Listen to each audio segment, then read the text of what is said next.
saya juga kebanjiran pertanyaan terkait dengan Kiai Madudin Usman Banten yang sejak kemarin tanggal 17 Juli 2025 ini beliau membuat statement untuk sementara menarik diri dari menghadiri ceramah keluar daerahnya karena merasa harus konsentrasi mengajar di pondok dan merasa bahwa informasi tentang batalnya nasab Pak Alawi sudah cukup baik melalui tulisan-tulisannya maupun melalui siaran-siaran pengajian-pengajiannya yang disiarkan lewat YouTube dan media sosial yang lain.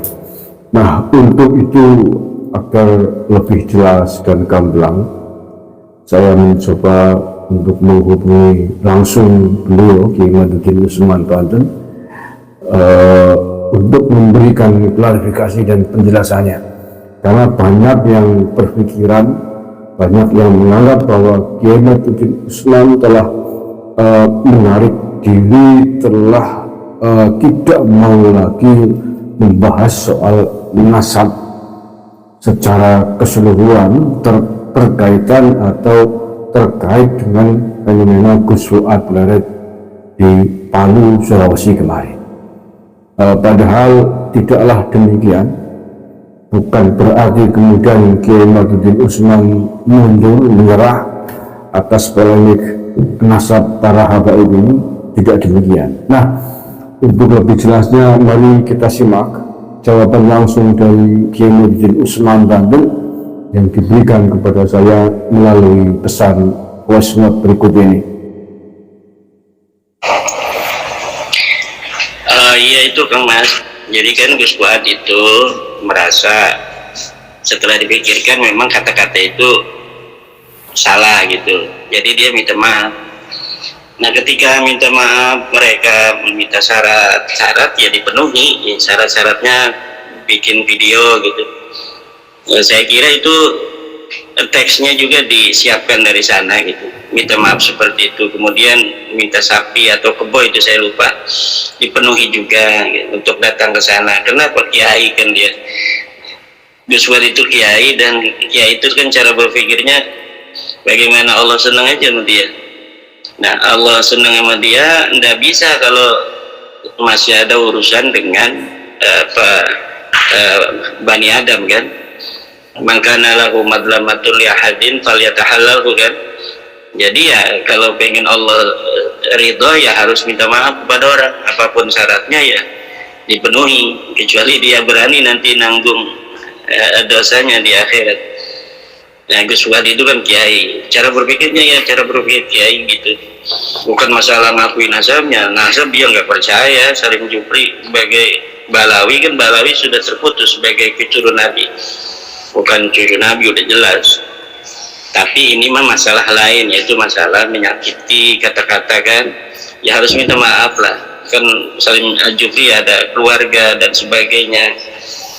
Nah, kemudian tadi pertanyaan Kang Mas masalah kenapa saya nggak mau ceramah-ceramah keluar lagi itu tanggal 17. Iya Kang Mas, itu saya ini kan dari dulu apa namanya itu senangnya ya cuma ngajar santri aja. Dulu masih muda memang ceramah-ceramah gitu, walaupun pilih-pilih, hanya yang dekat-dekat gitu. Tapi 2018 itu saya udah santri makin banyak, kemudian saya rasa ini amanah yang saya harus jaga, ngajar ngaji kan. Tapi ketika bab nasab itu saya tanggung jawab juga. Masa kasih tesis ketika menerangkan tidak mau, jadi saya terima undangan untuk menerangkan bab nasab itu. Nah, cuma ketika udah 2 tahun ini kan sudah selesai kan bab nasab, dalil-dalilnya Balawi udah nggak bisa lagi, dia bukan cucu Nabi kan. Ya saya kira kalau saya terus-terusan mau diundang ceramah itu hawa nafsu gitu, karena ceramah itu kan orang yang ngundang itu ngasih transport dan sebagainya, itu kan jadi sebagai cobaan bagi saya itu. Kalau di ngajar santri kan nggak ada yang ngasih amplop kan. Jadi bagi saya hanya memilih saja apakah saya ngajar santri tulus gitu kan seperti biasanya, apakah kita kemudian tiap hari ini, kalau kita nggak batasi hampir tiap hari Kang Mas, ini sampai hampir 2027 itu sudah ada undangan. Ini kalau saya tidak ngambil keputusan ya saya jadi penceramah, nanti ngajar-ngaji saya acak-acakan Kang Mas. Sementara ini santri yang baru aja semakin banyak hari ini. Jadi dari situ ya saya memutuskan bahwa memang saya nggak mau keluar lagi, tapi bukan mundur dari bab nasab, karena bab nasab udah selesai. Kalau mereka masih ada perlawanan ya kita kasih pencerahan lagi, ya kan bisa lewat podcast atau yang melalui online gitu Kang Mas. Terima kasih Kang Mas.